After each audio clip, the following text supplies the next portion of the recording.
Hello and welcome everyone to From the Felt, brought to you by Texas Card House. My name is Ryan Crow and I'm here along with Bill Heuer and Sam Von Kennel. How you guys doing today? Doing great, Ryan. How's things in Austin, Texas today? Fantastic. Recording out of the Texas Card House here in Austin. Sam, how are you? You're up in Choctaw, right? Yeah, we're living the dream in Durant, Oklahoma, playing the WSOP Choctaw Circuit. Got our first cash last night. We played 6 events and bricked the first 5, so it felt good to get it. It was a medium cash, but we'll take it nonetheless. Heck yeah. How about you, Bill? You were in Vegas last week, weren't you? Yeah, went to Vegas for a conference for people who own casino party companies and got to spend some time with some really good friends, did some gambling, did some partying, and I'll be honest, I'm ready to go back. Had too much fun. Yeah, well, hopefully we'll be able to get back out there here pretty soon. Well, look, today what I was hoping to do is actually want to go back to a day that most people in Texas will know fairly well, and actually people across the country will probably have heard of to some degree, and that's Mayday, the day that the Houston, Vice and DA and whatever groups there were essentially raided Prime Social and Post Oak Social Club, which, I mean, obviously, Bill, you had firsthand experience, and Sam, I think you've got a little story to tell as well, so what do you guys think about that? Let's jump into that, and I'd really like to hear kind of your perspective on what happened on that exciting day. Well, May 1st is not a day that I'm going to forget anytime soon. It started just about like any other day. I actually had a bunch of meetings set up that day. And correct me if I'm wrong, sorry to interrupt, but it wasn't that was the day after the House Bill 2669 actually went in front of the committee. Is that correct? That's right. Yeah, I came out to Austin and came to sit in on that hearing. Woke up really early that morning to head to Austin and noticed there was water underneath the floorboards in my closet next to my master bathroom. So I had water basically leaking from all over the place and had to get that fixed. So while I was making that drive back and forth to Austin, I had set up insurance adjusters to come out and take a look and start getting repairs done. So besides that, I had a lunch date with my ex-girlfriend's son at his school, and I had an action-packed day planned. And it all started with me leaving the house, driving right outside my neighborhood. No more than a minute after I get outside my neighborhood, an unmarked car rolls up behind me and flashes its lights at me. So I pull over at the gas station thinking that I must not have made a full and complete stop when I left the neighborhood, so I'm just going to get a ticket, and then I'll pump my gas and be on my way. But I was approached by 2 officers, and they looked pretty serious. They said, "Are you William Heuer?" And I said, "Yes, I am." And they said, "Well, you're under arrest." And I literally said, "For what?" And I was in shock. And they said, "For money laundering and organized crime." And I said, "I don't even know what money laundering is. Can you explain that?" And they said, "Oh, you'll hear more about it when we get downtown." Were these like just regular police officers? Were these like who were they? Were they wearing uniforms or? Yeah, they were in uniform. They were sheriffs. Okay.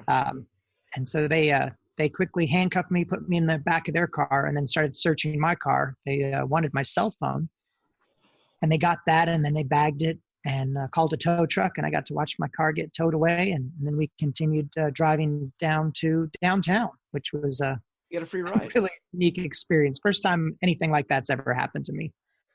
Man, that's crazy. That's crazy. So, I mean, you didn't see this coming at all. You just like any other day, you pull out and boom. Yeah, it was total shock. So I didn't get to call anybody.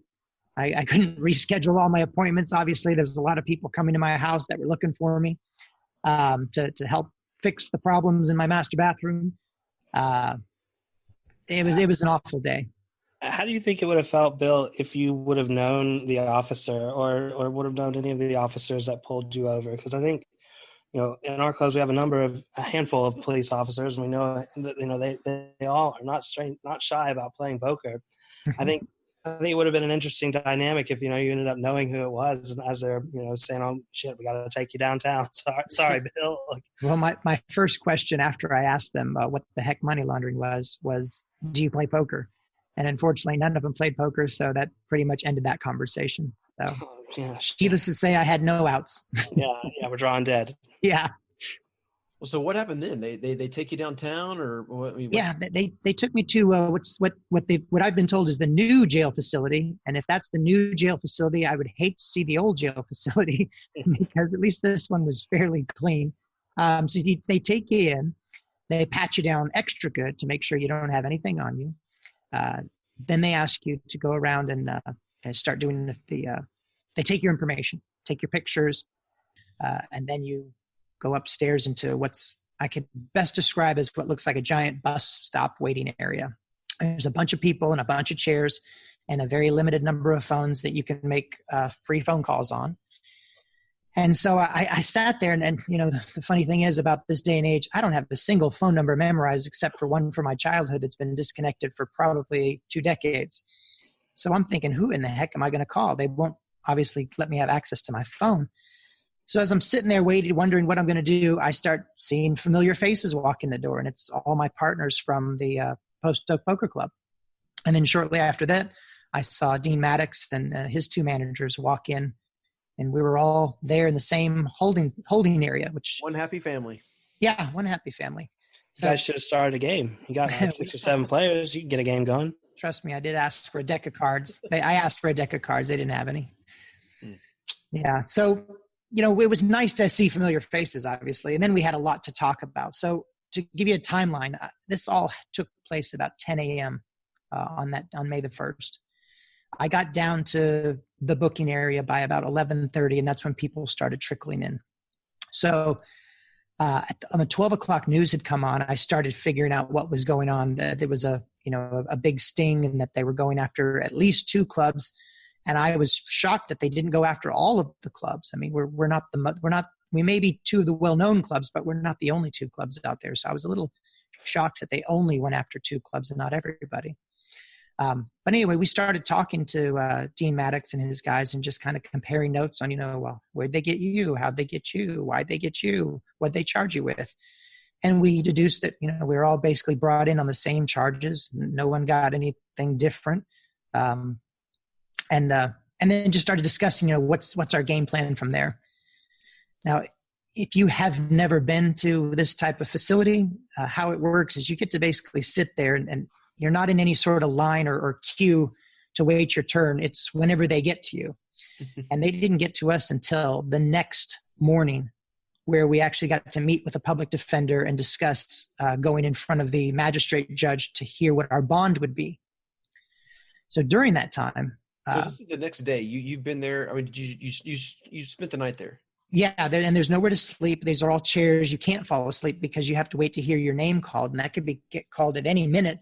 So you're just patiently waiting, and you're looking around at people and saying, "Hey, was that guy here before me, or did I come in after that guy? Who's next?" But there's no rhyme or reason to when your name gets called. So you did not go to sleep that night? Oh no, I didn't sleep at all. Is there any point in the night where you're starting to think like, I know you guys have worked with each other and you've known each other, but do you ever question any of them? Like, wait, were one of them money laundering? One of these guys, running a book or doing something? Were you ever starting to accuse each other at any point? Not really. I think Post Oak was looking at Prime going like, well, did you guys do something bad? Who's pointing fingers at it? Yeah. They do something bad, but I know my team didn't do anything bad. I mean, we actually set our club up where none of the owners had access to the money. Like there's no way for us to touch it. It would go from the player to the cage, and then our deposits would be handled by security. So we built that in, so we never had to worry about, well, did this owner take something he shouldn't have taken, or did that owner do something? Well, it was kind of pre-thought out. So I didn't have any doubt that anybody on our side of the fence had done anything wrong, and I doubt Prime did anything either. I mean, these are legitimate businesses, and nobody wanted to do anything at all that would jeopardize those legitimate businesses. And to be clear, I mean, we're recording this, and news has come out in the last week that all the charges have been dropped, and we'll get to that in our next podcast. But to be fair, we know at this stage, at least we think we know that Prime didn't do anything either. Correct? I mean, they were operating the same way y'all were. Yep. Okay. Yep. Yeah. I just want to make sure we clarify that, because my understanding is Post Oak and Prime were both operating clubs the way, we believe the way they were supposed to, and these charges were not stemming from them doing some crazy money laundering schemes behind their back. Yeah. Correct. Okay. So continue on. Didn't mean to interrupt. Yeah, that's okay. So, you get in there at 10 a.m. and I hadn't eaten breakfast. And one thing that I learned while I was in there's 2 meal servings a day.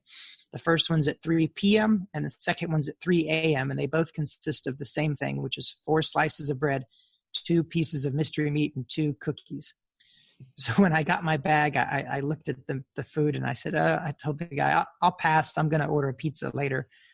And they all laughed about that.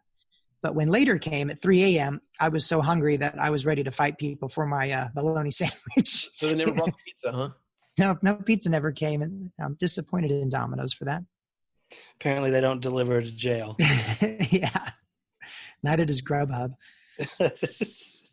So anyway, the next day we finally got to see the magistrate judge. And that was, again, newsworthy information that they put all over Channel 13, where we got to stand in front of the magistrate judge and talk about our bond. Now, unfortunately, we get hit with a $50,000 bond, which means, we've got to come out of pocket $5,000. Sounds like chump change for organized crime boss like yourself, right?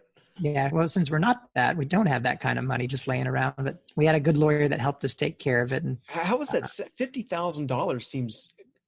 I mean, it seems extremely high. I mean, they must have really thought you guys were something else. I mean, that's serious money. Yeah, it really was serious money, and I don't understand why we got such special treatment regarding the bond. But we definitely didn't get any favors done. That's for sure.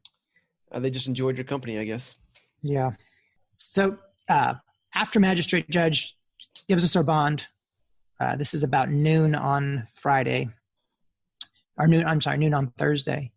We get to wait some more. And then finally they say, okay, you guys aren't getting out of here till late that night, so you're going to have to go to a holding tank, which is, just like you see on TV. It's a big room with a lot of other people. You get to go down and they strip you down, make sure you don't have anything, any weapons on you or any drugs, put you in an orange jumpsuit, and then you head up to the pod where, you meet 20 or 30 other guys that are all kind of in the same boat you're in. Wow. So you got the attire and everything, the orange jumpsuit. I mean, I'd love to see a picture of that. No, it was awful. Can we put that up as your picture on the podcast? Like, I mean, you've done serious time if you've worn that thing, right? I mean, well, luckily I only had to be in that thing for an hour.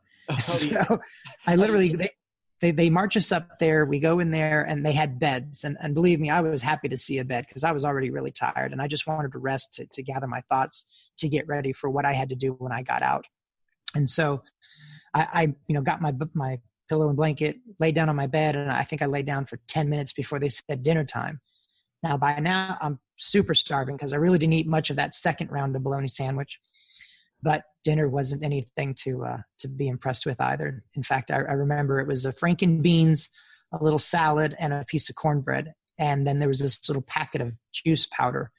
I gave everything away but the cornbread, and took the juice powder and made a little, got a little cup and made a little Kool-Aid juice with it. It was pretty good. It was for what I'd eaten so far. So cornbread and Kool-Aid was my dinner that night, and I loved every morsel of it. So at this point, you've been there for roughly 36 hours, and then they just say, okay, here's your bond. You post it and you and out. I mean, what happened then? Well, no, after you get bond, yeah, you post it, they process it, and then they take you back down. You get to put your clothes on. You sit in another waiting area and you wait for release. And that's, the best part because you're getting out soon. And then I start watching the news and I see that the news vans are stationed right outside the back door of the jail. So I kind of figured this is all a big setup.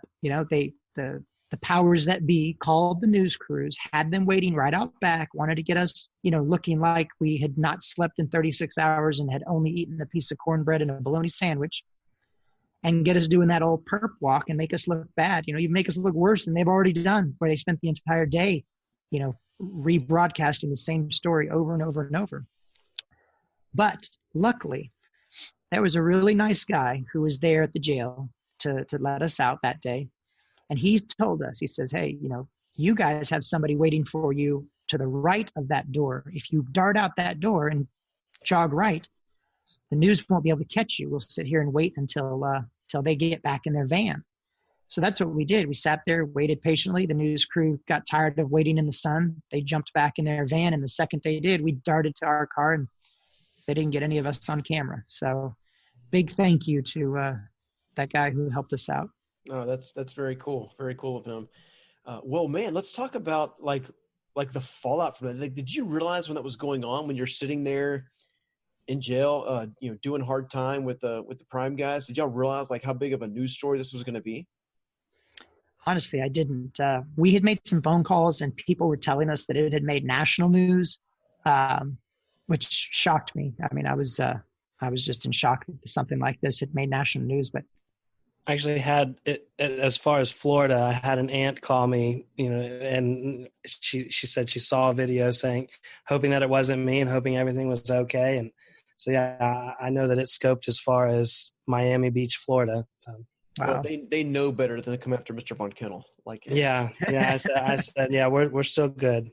Yeah. I don't think Texas wants to declare war on Sam Von Kennel. That just would not go over well. I actually had a funny story about Mayday.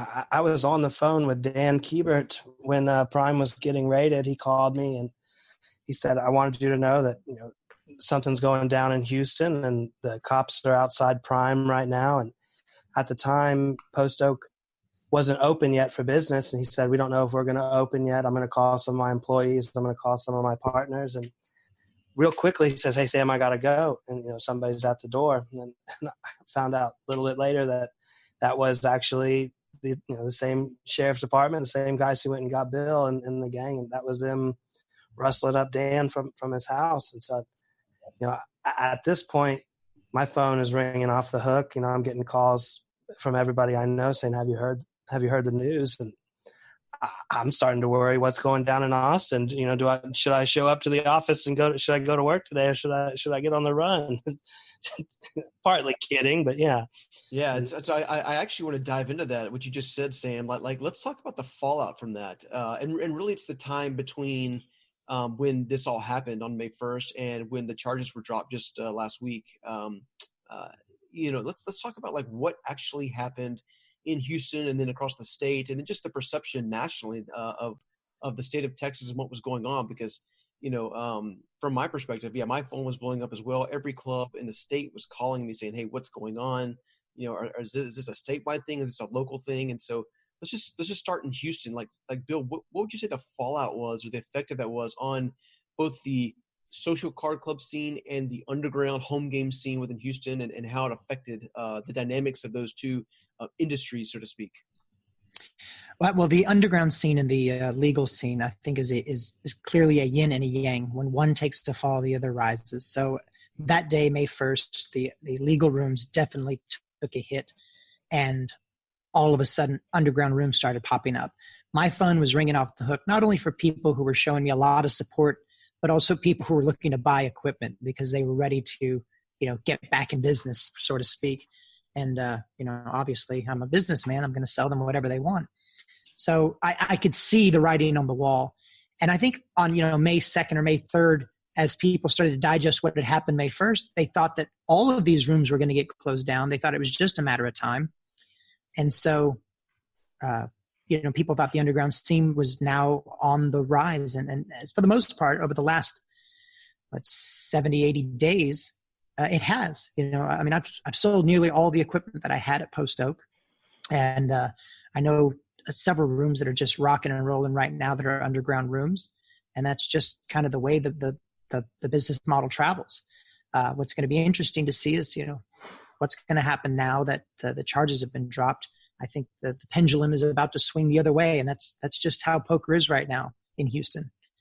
Yeah, and Sam, what about just across the state, like in Austin? I know you play a lot in Austin. Like, did it have much of an effect there? I mean, what's your perception on how people took it? I mean, I know there was a lot of feedback that was coming in. What's your take on how that affected the Austin area? Yeah, I mean, the home game runners and some of the real loyal home game players all kind of got to pound their chests and get to say, "I told you so," and they all enjoyed that. But at the end of the day, in Austin at least, the home games didn't gain any more players than they already had, because it wasn't like a club in Austin got shut down, so the players in Austin weren't displaced, and so the home game runners more just kind of enjoyed a little bit of what they thought was a long time coming, and thought this would be one step to all the clubs closing down, which we've kind of found out now that's not the case. But and the other side of that was the players who play in the clubs that they heard the news. They're calling me saying, "Are we safe to keep playing at these clubs?" And of course, I tell them, everything that I know is yes, you can keep playing. And so, I think the way the Austin club scene felt the most effect was, like, for an example, at Texas Card House, we have chip lockers, and a handful of players will store their chips on site so that they don't have to walk in and out every day with cash. And so they all decided that it'd be a pretty smart idea to come and empty out those lockers and make sure there's no money owed in case the club did get shut down. Like, for example, Prime, we all know that the day they got closed, they were about to host one of the biggest, poker tournaments in the entire state. And they had already done pre-registers and sold early entries. And so they had a lot of money to be given back out to the winners, but then they didn't get to host the tournament. And so a lot of players are stuck, wondering, am I going to get my buy-in back, or are we, just going to forfeit it or ever have this tournament in the future? There's a lot of questions out there. Yeah, and I think that's one of the big concerns that players had. Like, hey, if I'm in a room and I am cashed in, or if I have a chip locker that I'm storing chips in and you get raided, what happens to my money? And that's just one of those things that, it's tough for both the player and the game runners. And that's one of the reasons why a lot of people feel that this needs to be a industry that's regulated to where we have a clear set of rules that we don't have to worry about those types of things. I mean, unless they'll offer us raid insurance, which I don't think they do. It's just one of the things that we have to. It's a level of uncertainty that we have to work with.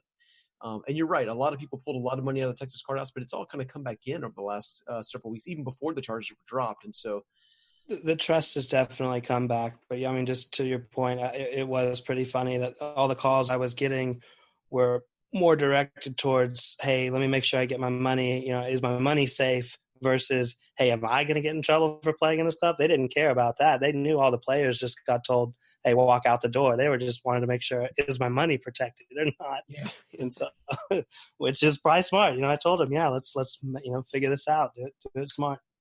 Yeah, and I think from the Texas Card House's perspective, we actually opened in Houston after the raids, before the charges were dropped. And I think one of the approaches, that we took was, the whole model was a kind of brought to market by the Texas Card House, and it's evolved a lot over the last several years. And I feel very comfortable in saying that we probably spent more on attorneys and consulting with attorneys than probably every other club in the state combined over the last 3 or 4 years. I mean, well into the six figures, times a few. And that model's evolved quite a bit. And I think one of the things that's some of the clubs struggle with is they mean well, and they're trying to operate legally, but they would come and they look at an older version of our business model and our operating model, not understanding why some of the things were done. It's one of the things that, the prosecution really honed in on was this seat fee, which we kind of struck from our vocabulary a long time ago, right? It's you're getting access to the club, not to sit down at a table and play. And so I think that's an area that a lot of clubs struggle to understand the nuances and just how important that is from a legal perspective. Like, you're not charging them to sit at a table, you're charging them to get into the club. And so it's little things like that made us feel comfortable opening, knowing that we had a lot of legal firepower behind us, whether it be opinions and attorneys that could step in if something did happen. And so I think that we felt comfortable moving forward, but it was interesting to see some clubs did shut down in Houston voluntarily, didn't there? And then they may have reopened, but Bill, do you know, didn't a few clubs just close on their own after that happened? Yeah, there was a couple of clubs that just closed and kind of were debating and watching, figuring out what they're going to do next. I know Lions for sure was one that did not close. I actually went in there the very next day because I wanted to, talk to the owners, kind of give them an update of what happened to us, and just make sure that the poker public knew that, we didn't do anything wrong. We have no reason to hide our heads. And, here we are to basically make that known. And so I could tell you for sure Lions was jumping that night. I was extremely jealous, but I was extremely happy for poker as a whole. I think it's interesting to point out on Lions, like, Bill, aren't they literally less than a mile and a half away from Post Oak and Prime, where Prime and Post Oak used to be? I mean, it's in between them, right? It's in between them, yeah. So, no wonder they reaped huge rewards that day. I mean, I guess they took a risk in, actually that is a real risk in opening up that day and continuing to open, knowing that your neighbors just got raided. But yeah, they, struck a gold mine during that day. It seemed like I called them and they had wait lists full for days, which is great. Like that's good for the community that the players are supportive of the business model. Like that's what they want at the end of the day is poker. And so I think that's great. I'm extremely happy that they did stay open because it just shows that, they believe in their heart of hearts that they're not doing anything wrong either, that by the letter of the law, we're all doing the right thing. And though not everybody understands it the way we understand it, or not everybody translates it the way we translate it, that's a conversation that needs to be had. And we could have had that conversation without having May 1st. Right. Yeah, and what's interesting is, people thought we were crazy for opening up because spring is in Harris County, right? And so we were essentially opening up in their backyard. And so after these raids happened, so a lot of people thought we were crazy there, but I think we felt pretty comfortable doing it. And what's interesting is we've had conversations, Sam and I, as part of the Social Card Clubs of Texas, with a number of DAs, and we've been able to sit down and have very frank conversations with them. Now they're not allowed to tell us. I don't know if it's like a law or just a code or something. But they can't tell us, hey, it's illegal or illegal. Like that's not really their job. And I think if they have to prosecute us, they could, if they tell us something, it could be held against them. But the point is we've been able to sit down and have those conversations and say, look, here's how we're looking at the model. Here are some of the legal opinions that we've gotten, and we've had that conversation. And so the fact that they just came and raided y'all without having any of those conversations was very interesting from our perspective. And quite frankly, it was unbelievable. I mean, I actually spoke to a former DA right after it happened, and they were just, they couldn't believe it. And so, and there were no indictments brought. Usually they would go get these beforehand. And so something smelled fishy from the get-go, at least from the people that I spoke to through the Social Card Clubs of Texas and our advisors and our lobbyists and our attorneys. To everyone, something just seemed off. Y'all get that perception as well? Absolutely. There's a lot of big questions lingering. One of them, just like you said, is why didn't they have these conversations? Why did they execute May 1st the way they did? Some other real questions that need to be answered is, this investigation, according to the news, had been going on for 2 years. Those who are in the inside know that neither club has even been open for 2 years. But okay, let's say you've been investigating for 2 years. Why did you wait 2 years to raid the clubs? If someone else was doing another first-degree felony, murder, rape, kidnapping, whatever, would you wait 2 years to bust them? That's one big question I have of why did they wait so long, on top of why didn't we have conversations about this rather than just going straight to the bust. I think in our next podcast, when we talk about some of the reasons why the case was dropped, is going to make it clear why they waited or why it happened on May 1st, 2 years after the investigation had started. Yeah, and it's interesting because this exact scenario or something very similar played out in the Plano area. And essentially they sent letters to all the clubs saying, hey, shut down or else, and they all did. Now, one of the things we'll also talk about, I think next one, is, did they really think you were laundering money? Did they really think you were organized? Because some of the people may have thought that. And I'm just kind of playing the devil's advocate there. They may have actually thought that. Someone who doesn't understand the industry, who doesn't understand how the card clubs work, they walk in, they see all this money floating around. They don't understand that's the player's money. You're not taking all that in. You're not taking money off the table.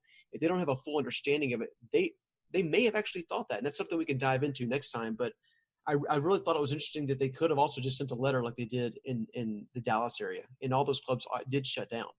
Yeah. Right?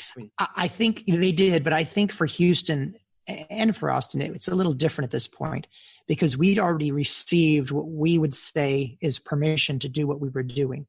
We'd received opinion letters from city attorneys. We had received video statements from Vice and HPD.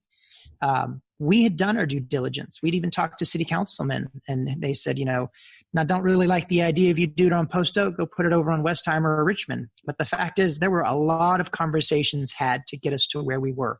We didn't just go out one day and say, hey, let's copy Austin and open up a poker club in Houston. We did a lot of research on the topic.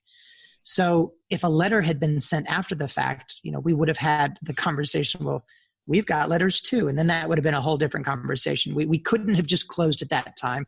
There had been too much money, too much manpower put into what we had created. So, really what should have happened is conversations. We should have We should have talked this out and come up with a solution. Yeah, I think what we saw in Dallas and Collin County was more just a matter of those clubs got served their letters while the clubs were still kind of in the infancy stages and young and going through the growing pains and struggling. So sending a mass letter would be more effective against clubs like that. But I mean, at the time, Post Oak's been around, when that happened, Mayday, Post Oak's been around for years.